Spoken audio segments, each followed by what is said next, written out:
let's analyze the concept of God in Judaism.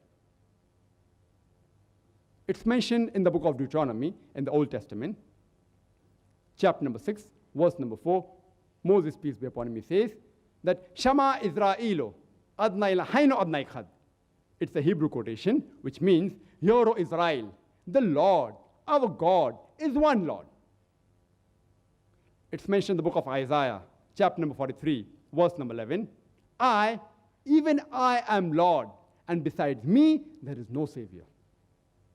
It's mentioned in the book of Isaiah, chapter number 45, verse number 5. I am Lord, and there is none else. There is no God besides me.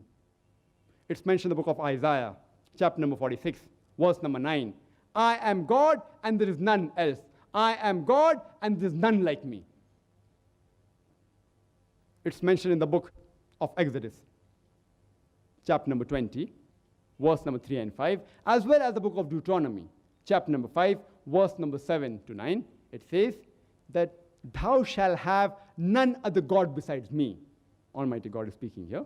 That thou shalt have none other God besides me. Thou shalt not make unto thee any graven image of any likeness, of anything in the heavens above, in the earth beneath, and in the water beneath the earth. Thou shalt not serve them, nor bow down to them, for I, thy God, is a jealous God.